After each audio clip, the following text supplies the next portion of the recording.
Germano Campos Entrevista. Começa agora na RDP Internacional. Chama-se 8 Mulheres e Meia, subintitulado Encontros, Desencontros e o Poder Feminino.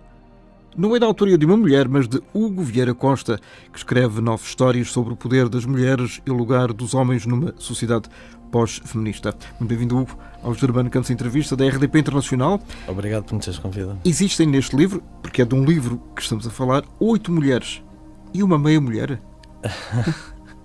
Esse é um dos pequenos segredos do livro e indesvendáveis. É melhor as pessoas lerem, porque acho que é melhor irem já correr comprar o livro para perceber o que é o meio. Então começa logo pelo grande segredo pelo título. É. Mas pode-se dar uma chega? Este livro fala de várias coisas e uma das coisas que fala é também da diferença e identidade de género e da maneira como as pessoas às vezes veem a diferença. O dinheiro corre depressa na grande cidade. No JB podes ficar a olhar para ele até às 2 da manhã, altura em que duplica a correria. Tudo passa à tua frente e quase nem dás por isso. Quando tens 20, 30 anos, ou estás dentro ou estás fora. O mais certo é estares dentro. Depois começam a pôr-te de lado e tu começas a pôr-te de lado. Por fim, cansado, desistes. Limitas-te então a ver o dinheiro correr e, com ele, todo o tipo de criaturas estranhas. Loiras, morenas, de todas as raças. Tipos de fato muito ocupados, putos a fazer coisas de adultos e adultos com cara de puto. Gente sozinha, gente acompanhada, gente para cima e para baixo. Pessoas que sabem exatamente para onde vão. Ou aparentam saber. Tim estava fora do esquema há tempo suficiente para não se deixar impressionar. Agora, limitava-se a arranjar um bom poiso numa das poltronas da sala principal do JB e assistir à azáfama do pilim lá fora. Quando o sol se punha, as janelas de 2,5 metros fundiam as personagens anónimas do passeio com a clientela do bar, de costas para os arranha-céus, à procura de qualquer anestésico de nome exótico como Singapore Sling, Alexander, Pinha Colada.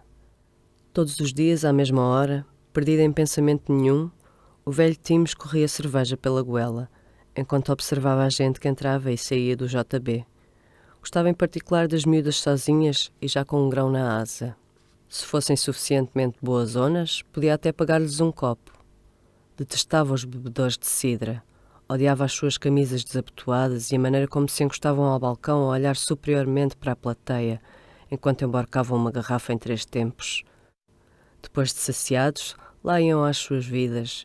Passavam pelos seguranças com um "até já", que significava que nunca mais ali poriam os pés. De quem Tim gostava mesmo era dos que passavam pelos portas, arrastando uma mala de viagem e, muito timidamente, furavam até ao balcão. O barman ignorava-os durante um bom quarto de hora, o que lhes dava tempo para tentar descobrir a bebida mais barata ou popular e, com um sotaque cerrado, acabarem por pedir cerveja australiana. O barman nunca entendia à primeira, embora normalmente tivesse um sotaque ainda pior, ou então fingia que não entendia e demorava uma eternidade a servir a caneca, o que lhes dava tempo para contar os poucos trocos que tinham no bolso. Tim adorava esses exploradores da grande cidade, acabados de chegar.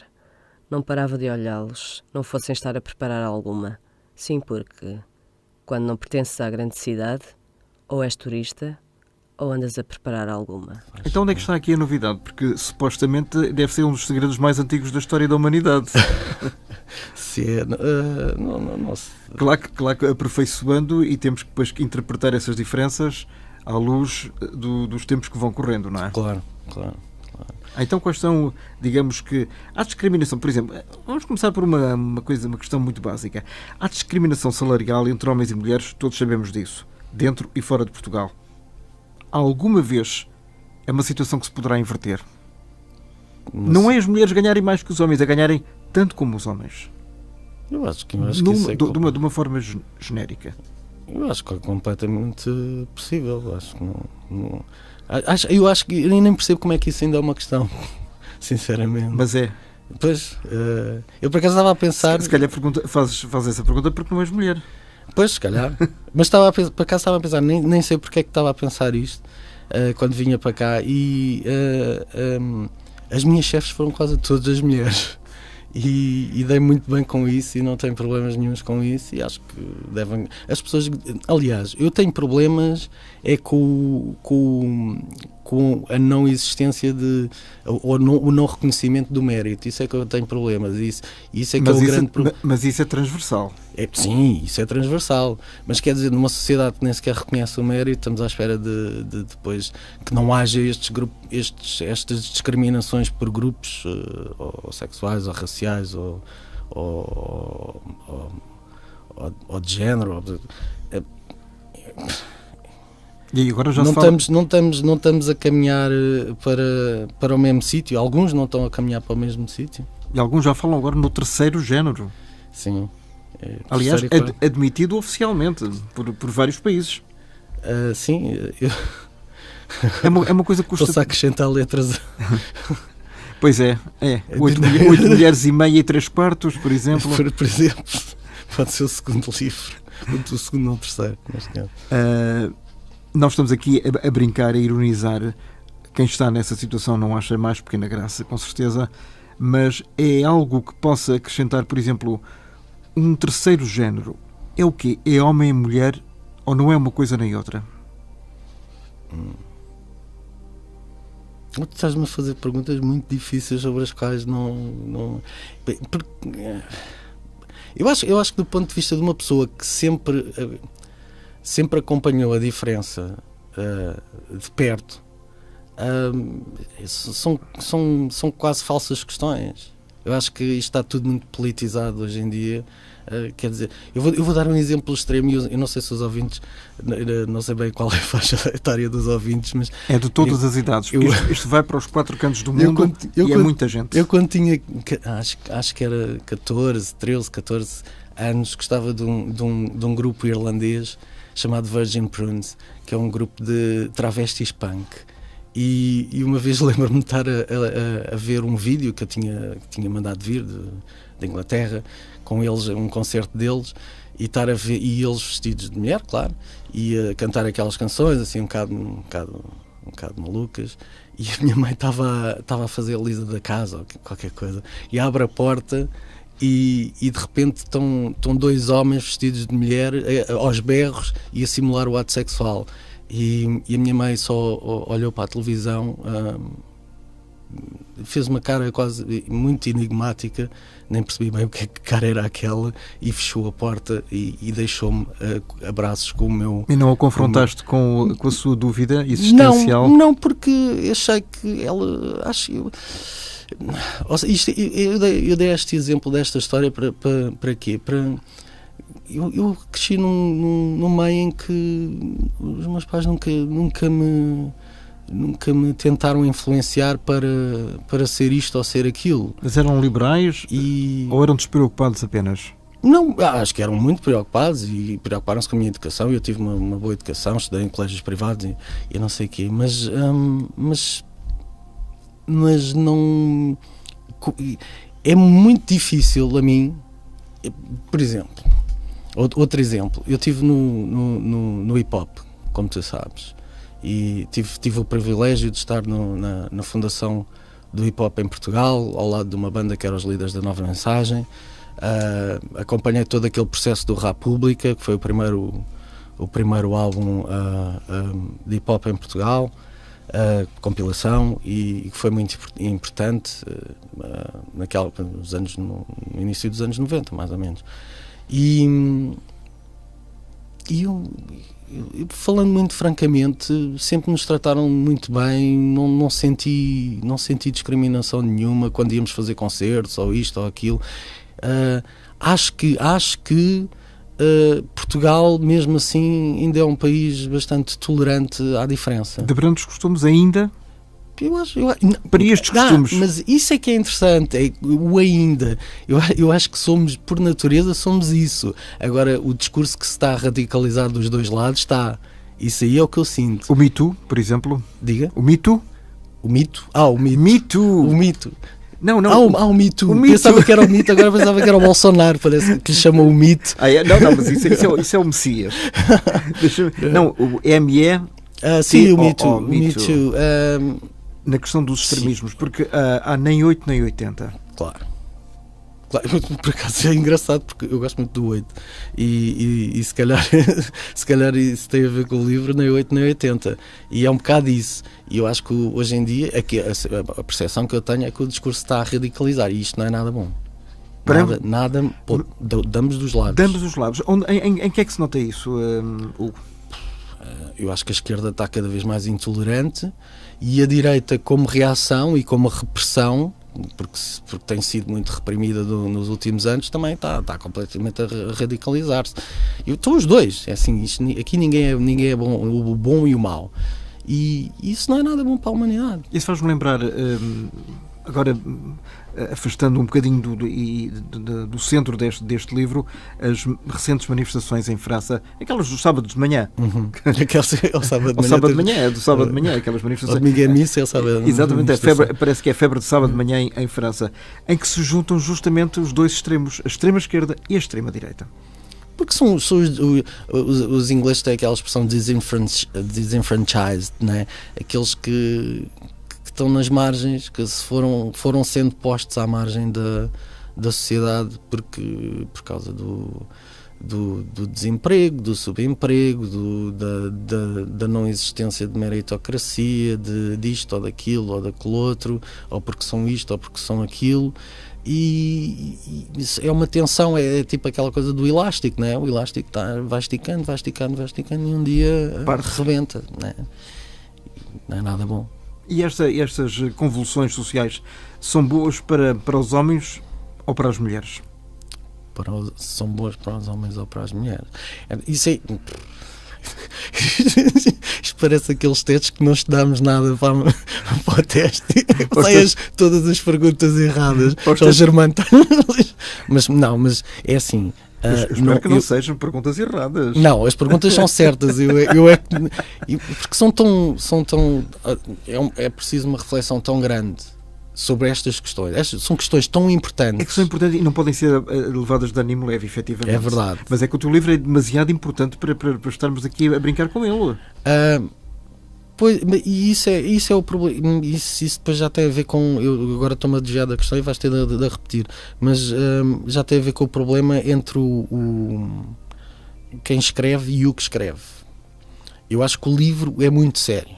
E aborda questões muito sérias. Então, antes de responderes a essa questão, ou se quiseres responder já que se é bom ou se é mau para as mulheres, este livro aborda exatamente o quê? São 8 histórias, ou mais do que 8 histórias de mulheres? São 9 histórias e acima de tudo, eu costumo dizer que o livro não vem a reboque de uma ideia. A ideia surgiu a partir do livro. Ou seja, eu já estava a escrever contos há algum tempo e muito sinceramente, gostava mesmo muito dos meus contos e gosto, acho que tenho mesmo qualquer coisa para dizer. Eu acho que é a única maneira, entre parênteses, de alguém que participa uma edição ou ousar querer ser editado. E peguei naqueles que eu gostava mais e que achava que estavam mais bem escritos e que abordavam os temas que eu mais interessantes, ou as histórias mais interessantes, acima de tudo as histórias, porque eu gosto que a história esteja bem contada. E queria fazer uma coisa tipo J.D. Salinger tem um livro muito bom que é o 9 Contos e queria 9 contos e gosto muito do número 8, queria o 8 e comecei a pensar, juntei os contos como se fosse a fazer um disco e qual é este conto vem a seguir a este e este a seguir àquele e não sei o que, estava tudo muito bonito, mas faltava uma ideia sobre o que é que tudo isto era. E depois percebi que realmente, embora a maior parte das personagens dos contos sejam homens, só há no último conto são várias personagens, o conto segue várias personagens e no penúltimo, salvo erro, é uma mulher, mas todo o resto, as personagens principais são homens, mas em todas elas, em todos os contos, as mulheres desempenham um papel fundamental nas pequenas tragédias pessoais dos protagonistas. Mas que vai desde a morte ao divórcio? Vai desde do divórcio, vai desde da violência doméstica, vai desde os homens, certas pessoas ficarem agarradas a uma ideia de uma paixão que foi lá atrás e que nunca se desagarram a essa ideia, desde coisas mais sérias. Portanto, nela havia sempre uma mulher que era importante. E então pronto, depois foi uma brincadeira com eu não vou dar ao livro o título de 9 contos. Gosto do 8 mulheres e meia, porque há a tal meia que agora já foi revelado, já não vale a pena. Não, é melhor ler os livros. Não, vale a pena ler o livro. Já não vale a pena estar a esconder. Não, foi revelado nas entrelinhas. Nas entrelinhas. Que é a melhor maneira de revelar as coisas, aliás. Mesmo do ponto de vista de escrita. E o que é que eu... E então, pronto, tinha isto tudo, mas os contos em si são sobre a grande cidade e o que é que nós estamos a fazer a nós. É a base? Eu acho que a base é mesmo... Para já, porque são contos que passam-se todos na cidade e passam-se todos com vidas muito citadinas e são todos baseados na vida numa grande cidade. E são contos reais ou são contos ficcionados? Não, são ficcionados. Isto perguntam-me várias vezes, até por causa das letras que eu escrevo, e é um bocado aquela, às vezes dou esta resposta, é um bocado tipo Woody Allen. Há pessoas, há coisas que nos vêm ter connosco, histórias e pedaços de história, ou fragmentos, ou palavras, ou frases que ouvimos e que nos influenciam, claro, isso é óbvio, mas não quer dizer que isto seja real. Agora, há coisas, por exemplo, eu conto uma história, há uma história aqui, que é a segunda, em que o personagem reencontra a ex-namorada na lua de mel dela, e que foi uma história que aconteceu com um amigo meu, e eu achei um piadão, e vou pegar nisto depois para partir para uma coisa completamente diferente, não tem nada a ver com isto. E como é que ela terminou? A história? A real ou a história? As duas. Lá está, é que a história do livro terminou de uma maneira dúbia, e eu quis deixar mesmo a ideia que pode ser várias coisas. E não me vou adiantar mais, mas foi mesmo propositado, e por acaso essa história é baseada o estilo da história é baseado num conto do J.D. Salinger, que é Um Dia Perfeito para o Peixe Banana, e que eu acabei de ler essa história há uns anos, e foi exatamente quando saiu o 9 Contos em Portugal, e eu fiquei, mas isto é o quê? Isto é pedofilia, não percebi o que é que se passava ali, se o rapaz era pedófilo, ficava no ar a ideia que ele poderia ser pedófilo. Não é o caso desta história, da minha história, mas na história dele ficava lá a ideia, será que ele é pedófilo, será que não é? E falei com pelo menos outra pessoa que também leu o conto na mesma altura, e ficámos todos assim.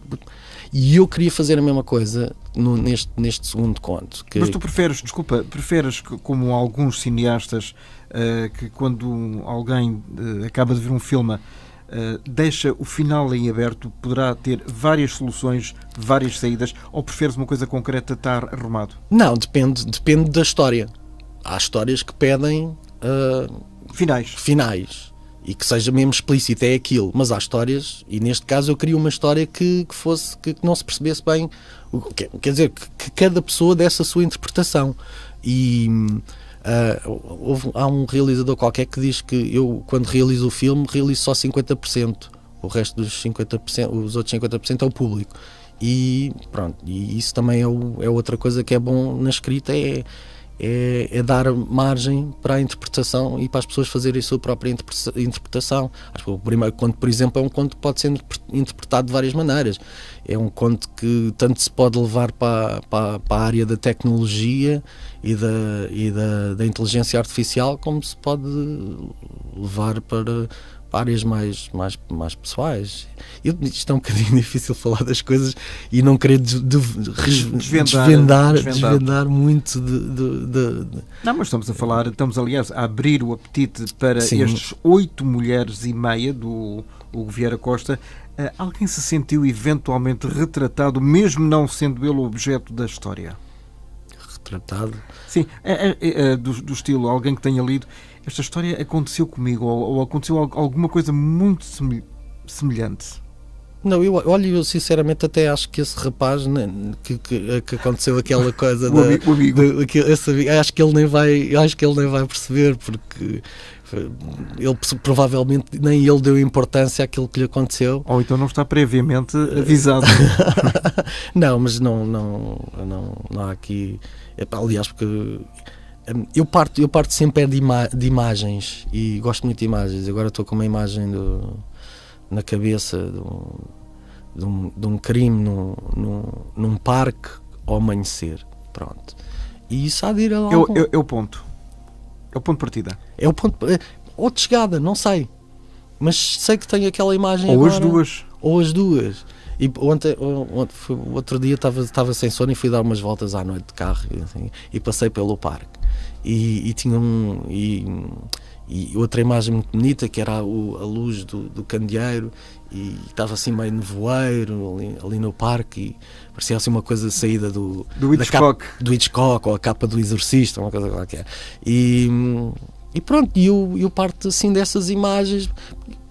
Eu nem sei o que é que aconteceu com esse meu amigo, que eu sei que ele encontrou a namorada num resort quando ela estava em lua de mel, mas o que é que aconteceu não sei.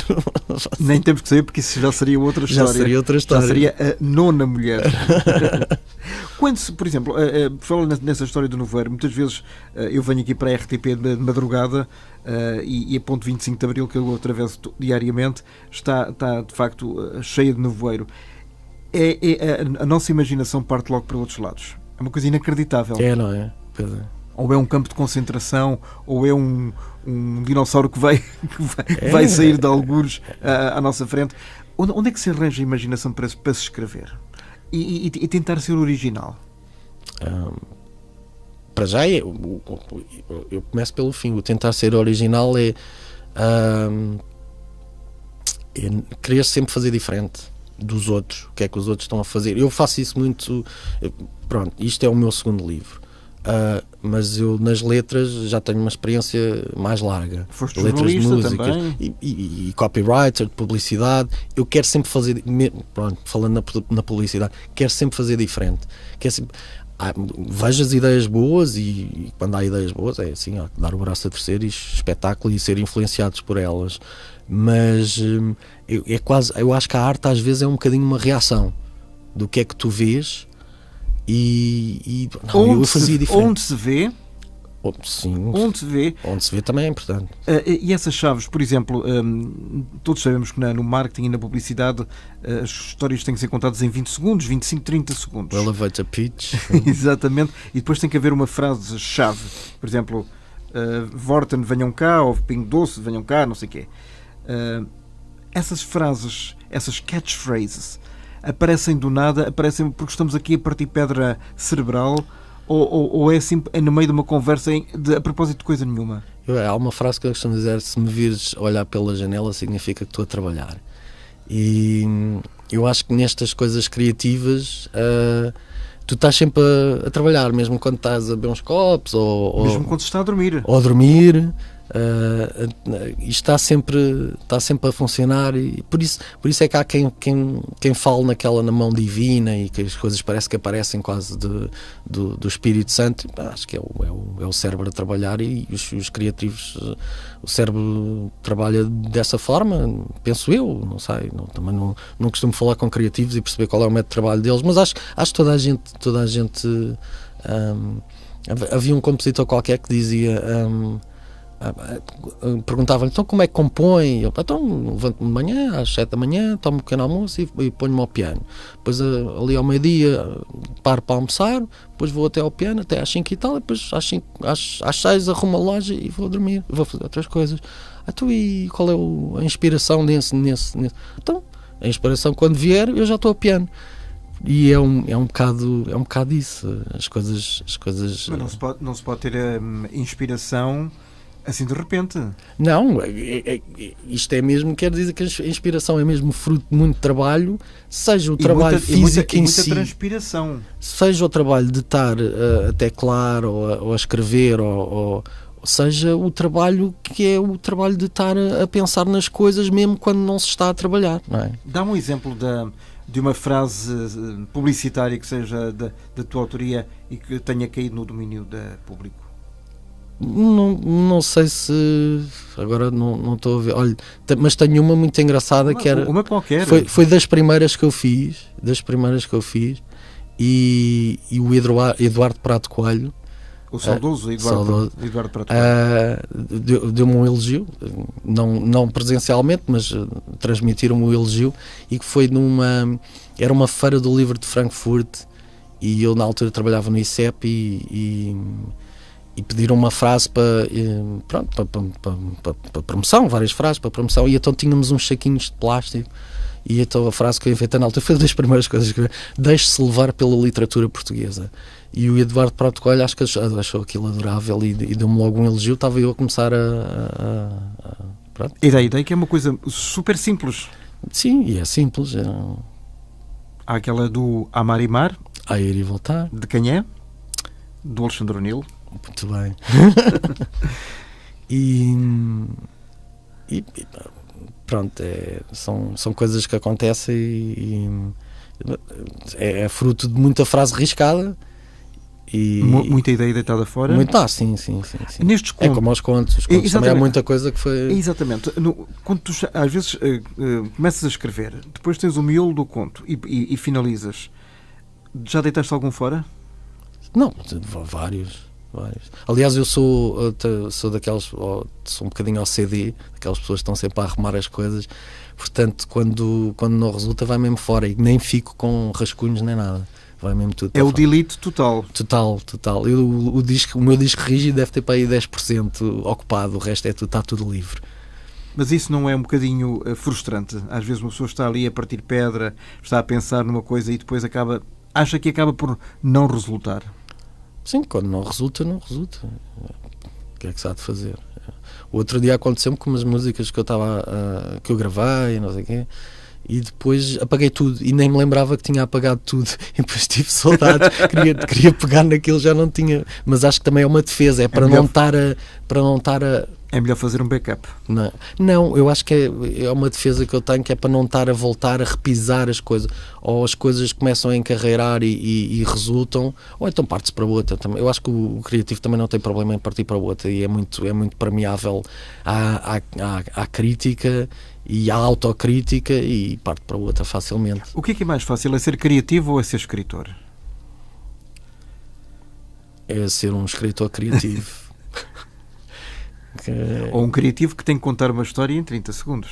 Sim, não, eu acho que tudo tem o seu grau de dificuldade e de mestria, e não... Agora eu também não escreveria se fosse uma coisa fácil, não é? Se contar uma história fosse fácil. As dificuldades é que são a pimenta da... Não, o gozo todo é tentar contar a história e de uma maneira que fique bem contada, e se fosse fácil contar uma história e escrevê-la, não tinha piada nenhuma escrever um livro. A mesma coisa fazer uma música, ou fazer um programa de rádio, ou ser jornalista, entrevistar pessoas. Se fosse fácil, porque é que o faríamos? Acho que há sempre um desafio em fazer as coisas e superar-nos, não é?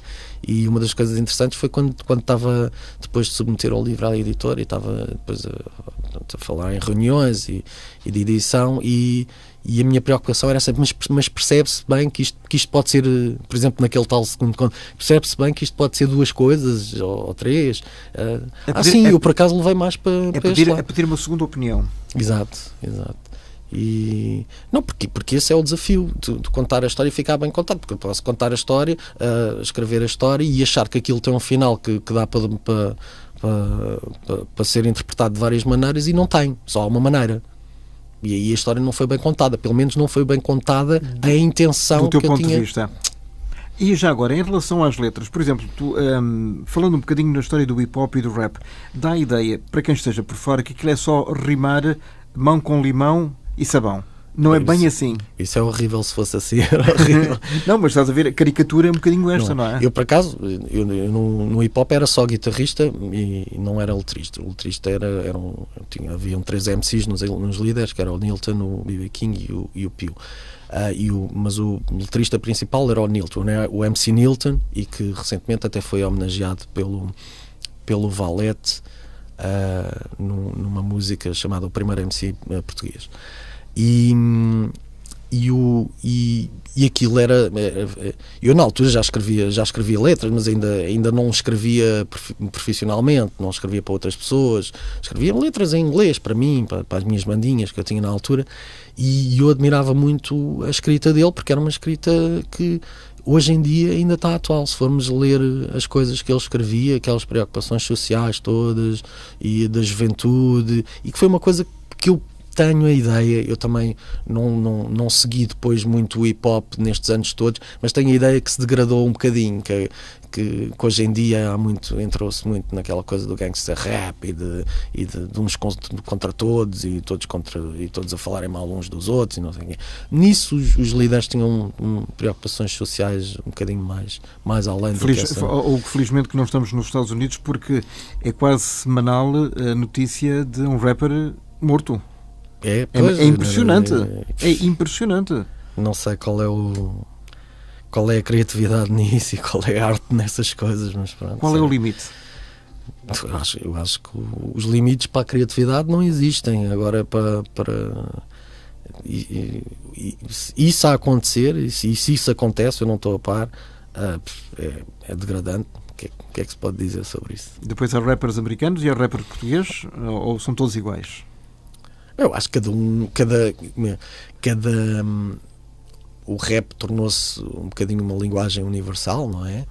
E cada cultura adapta as linguagens musicais, neste caso, à sua maneira. E acho que a nossa realidade, pronto, vivemos todos em sociedades ocidentais e não sei o quê, mas a nossa realidade está bastante distante da realidade dos Estados Unidos, felizmente. Cada um tem a sua, não é? Voltando aqui um bocadinho a estas 8 mulheres e meia, costuma-se dizer, não sei se ainda estará ou não atual, que por trás de um homem há sempre uma grande mulher. É verdade? Ainda ou não? Olha, eu acho, Germano, eu acho que o que é que vai sair daí? Eu acho que não, porque está-se a perder o conceito de equipa, de casal. É a minha sensação. E as pessoas estão a ficar cada vez mais isoladas, cada vez mais para si. Já não há o conceito de equipa, de formar uma equipa. Estamos a falar de um casal. De um casal. Cada um a remar para o seu lado? Não, eu acho que não, já nem há casais mesmo. Isto hoje em dia entrou numa... parece um velho a falar. Mas, e tens quantos anos? 44. Mas não vejo grande... Porque eu acho que essa ideia que é uma ideia um bocadinho, se calhar até um bocadinho machista, porque atrás de um grande homem há uma grande mulher. Eu não disse que atrás de um grande homem, é atrás de um homem. Ou atrás de um homem. Ainda é pior. Quer dizer que qualquer homem precisa de uma grande mulher para o suportar. Ou então se calhar é super feminista. Ou para o apoiar, não sei. Pronto. Depende do ponto de vista, cá está. Lá está, não é? Porque só pode ser super feminista. Isto só as mulheres é que aguentam os homens, que eles são os coitados. Que no livro, por acaso, é um bocado assim, que os homens são um bocadinho coitados no livro. E porquê que são homens aqui sempre como protagonistas? Curiosamente, as 8 mulheres estão sempre em lugar secundário. Porque é assim, eu acho que um homem... É assim, qualquer pessoa pode escrever aquilo que quiser, e eu posso escrever... como se fosse lésbica, por exemplo, não interessa. Agora, a realidade que eu conheço é a realidade do homem. Eu podia estar aqui a escrever como uma mulher, mas acho que não soaria a falso. Eu acho que soaria a falso, sinceramente. As mulheres que escrevam como mulheres, os homens que escrevam... Eventualmente podem escrever cada um o que quiser, mas eu acho que para ser mais real e para contar melhor a história, porque o meu problema aqui é que se contar bem a história e a história ficar bem contada e ficar giro e as pessoas chegarem ao fim tipo, muito bom, muito giro, olha, eu gostei, e verem a história na sua cabeça. Portanto, eu acho que eu sou homem, não posso fazer mais nada sobre isso. Mas isso se calhar, se houvesse uma Margarida Rebelo Pinto ou outras que são, digamos que mais feministas, não é? Diriam, mas o Hugo é muito limitado nas suas convicções e nas suas formas de escrita, porque realmente os homens e as mulheres podem-se eventualmente intrusar e escrever a mesma história, embora seja de dois pontos de vista diferentes. Claro, mas aí é que está, e por isso é que este livro é interessante. É porque este livro fala das mulheres, mas do ponto de vista do homem, imaginemos, do homem que foi destroçado. O que é que a mulher lhe fez que se calhar nem tem consciência disso? Por exemplo, não que isto não quer culpar as mulheres, não, mas às vezes todas as pessoas têm atitudes e que deixam marcas na vida de outras pessoas. E isso é que é o interessante, é ver o que é que as marcas dos homens, as marcas das mulheres nestes homens. E por isso é que, pronto, só pode ser escrito do ponto de vista do homem. A mulher é má da fita, neste caso. É má da fita? Neste caso. Sim, às vezes é. Não, em certos contos é. Noutros contos não é por sem querer. Isto é como a vida. Há contos em que a mulher é mesmo má, há outros que não. É má sem querer, porque olha, seguiu a sua vida. Mas e há algum conto em que ela seja boa? Em que ela seja. Não, há muitos contos em que ela ainda sobram uns quantos. Olha, no meio a mulher, a única mulher do conto é mesmo uma grande mulher. Aquela história da fada, do lar, etc., isso já está completamente ultrapassado. Isto é muito anos 50, anos 60. Até acho que os homens hoje em dia sabem cozinhar melhor do que as mulheres. Se alguém nos está a ouvir isto, lá está aquele machista a falar, não é? Mas pronto, os rótulos, lá está. Isto volta àquilo, à diferença entre o escritor e o que é escrito. É que muitas as pessoas, o que é escrito é pensado. Pois, mas está bem, mas reflete muito daquilo que tu sim, o desencanto, por exemplo, da tua opinião. Sim, sim, reflete muito, mas se calhar reflete mais do que aquilo que é dito. Porque o que é dito, estamos numa conversa e tal, e está na galhofa, ou isto, ou aquilo, e às vezes passam coisas que são mal interpretadas. No que é escrito, se não estava bem escrito e se não era aquilo que eu pensava, foi cortado. O Donald Trump também já disse o mesmo em relação a algumas coisas que disse antes de ser presidente, que chamava-lhe conversa de balneário, não é? Foi. Estou a alinhar com o Donald Trump, então. Em relação às mulheres, ao conceito das mulheres, que depois foi confrontado com isso, ele disse, não, isso é man's talk, portanto, conversa de homens, não é? Portanto, se fosse escrito, ou não escreveria, ou tinha muito mais cuidado, ou reduziria a metade dos argumentos. E ele no Twitter tem cuidado, porque já se viu que... Também não tem muito espaço. Por acaso acho que não tem cuidado nenhum, mas sim, mesmo com pouco espaço consegue fazer um grande alvoroço. Exatamente. O que é que te atrai neste universo das mulheres? O que me atrai no universo das mulheres? Sim, para elas serem o centro das atenções. Olha, há um conto do Oscar Wilde que é As Fins Sem Segredo, e é um conto que eu dou sempre como exemplo do que é fascinante na mulher. A mulher é capaz de levar o maior segredo para a cova e ninguém vai saber. E isso para mim do ponto de vista literário, é a coisa mais fascinante. E o homem, coitado, o quê? Entra num bar, diz logo a 3 ou 4 estranhos. Partilha o segredo à primeira hipótese. Oportunidade. Fica logo, é logo apanhado. A mulher, e isso do ponto de vista da história, é fascinante. Mas se calhar por isso é que o homem não consegue mentir tão bem como a mulher, acho eu. Sim, é capaz. Não, o homem é desesperado, não tem remédio mesmo. E o que é uma sociedade pós-feminista? Isso por acaso surgiu de uma conversa, daquelas conversas de Facebook, que às tantas não eram para ser sérias e tornou-se um bocadinho séria, com a tradutora do meu outro livro para inglês, que é uma senhora que ensinava na Universidade de Birmingham. E eu bastante coloquei aquelas questões que se colocam de vez em quando, porque eu acordei para aquele lado. Porque é que, por exemplo, F. Scott Fitzgerald, que é um escritor preferido, Do Grande Gatsby. Hemingway, o Salinger, porque é que eram todos alcoólicos ou tinham pendências de drogas, e há outros. E às tantas ela lançou no ar essa ideia do pós-feminismo e dos homens perderem um bocado a referência, e que é um bocado a ideia do livro, é da perda de referência dos homens depois numa sociedade pós-feminista, numa sociedade em que realmente aconteceu o feminismo Estamos a falar desde os anos 60, desde os anos 60 até... E antes, e um bocadinho antes. Durante os últimos 60 anos. Sim, mas pronto, mas fazendo, embora esses escritores sejam mais antigos... É tudo do início do século XX.